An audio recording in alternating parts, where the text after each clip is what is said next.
DOGE hasn't even touched the healthcare system yet, the grand prize of all the federal fraud jackpots. David Walker, he was head of the Government Accountability Office for 10 years. He says he wouldn't be surprised if there's $1 trillion in fraud and abuse waiting to be uncovered. That's a lot of zeros, folks. Let's get right to it and start with you, Jon, because you've taken failing businesses, you've turned them around. In corporate America, if we're talking about a company with CEOs, they restructure, they trim the fat, they do what they have to do to be profitable. That seems like what Elon Musk and DOGE are doing with Trump overseeing it. What's the problem? There should be absolutely no problem. You know, I find it interesting that the Democrats are saying he doesn't have accounting skills. But yet if a whistleblower who swept floors came forward with this information, that would be acceptable. So they're reaching for anything that they can find to create a point of resistance. And let's understand, this is now a resistance party. Their function is to resist the progress that we're trying to create. So they're going to come up with every little nugget that they can that will fuel their resistance effort. The fact of the matter is, I don't believe they're going to work. Because the fact is, I believe every American likes to know these things and is offended by it. Certainly every small business person I work with, when they see this waste and this neglect, how do we run anything like this? How does this even happen to this depth? This is past shameful. This is a complete disrespect for us as citizens and for our dollars. And it's nice to see that some act of respectfulness is happening now to fight for the dollars that we work so hard for. You bet. And I'm going to tell you, those business owners are angry. Well, I've seen your show, and I've watched how you do this with businesses. And one of the things that's clear is if you want to fix a failing business, you've got to go deep into how they do things. And a lot of times, probably most of the time actually, that means you got to figure out who's on board, who's on the bus, who shouldn't be on the bus. And that is exactly where President Trump and Elon Musk have started, and they did it to me in a probably nicer way than you would do it on your show. I think so. They did it with this very generous buyout, right? And judge got in the way of it, but now the judge says it's okay to do that.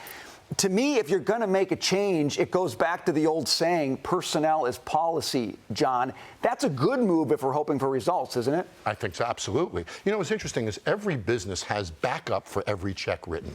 There's accounting backup that has to exist for any check. So if I go to one of my businesses and I ask, why was this check written? I have backup. There's a contract that prompts it, an invoice that prompts it, something that prompts it. The one that really got me is there are contracts that expired 10 years ago that we're still writing checks for. How does that even happen? Unauthorized checks, no backup, no line items listed.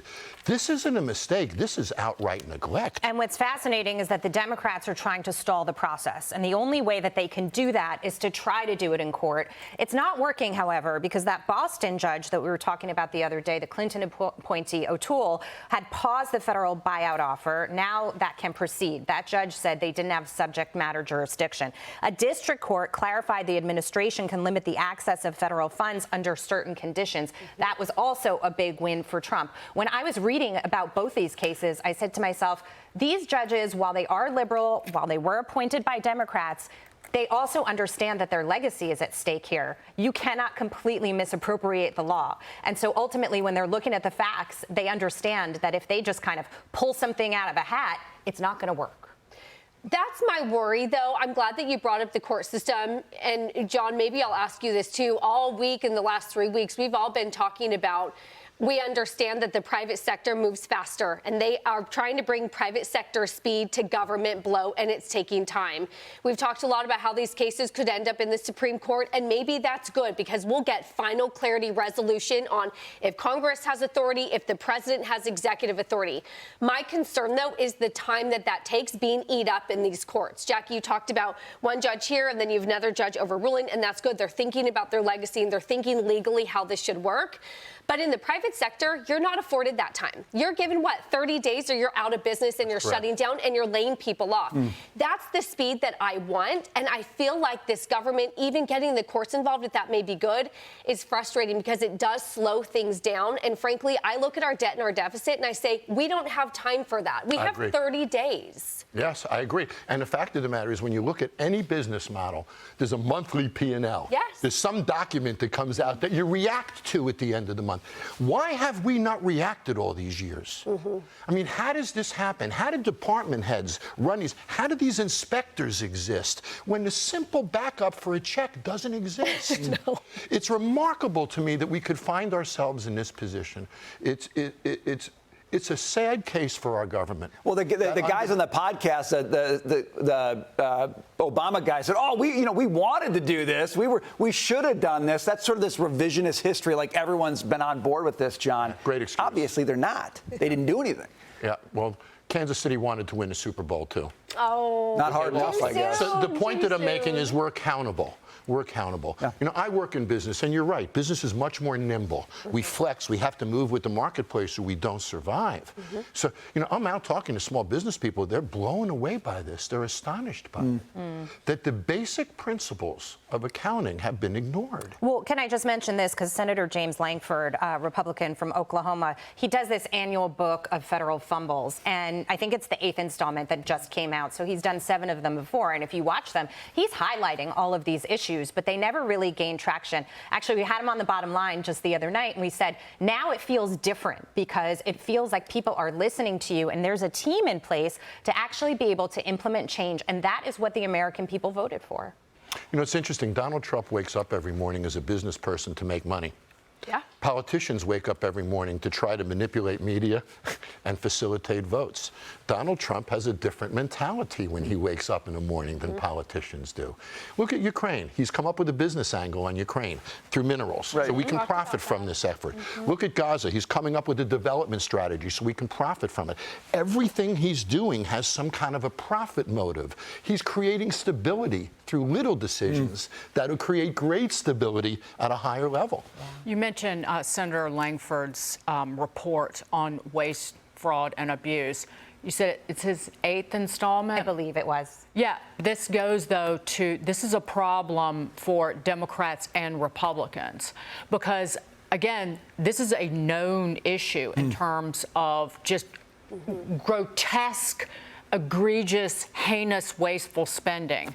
But how many Republicans have truly rallied around Senator Lankford to do something about it before President Trump arrived with Elon Musk and his DOGE posse?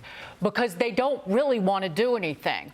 Let's talk about Mitch McConnell, who again, did not vote for RFK Jr. How many of the Trump nominees did he vote against? I think 3. Well, you know what he did vote? Right. You know what he did vote for, along with Senator Lindsey Graham and Senator from Utah, Romney?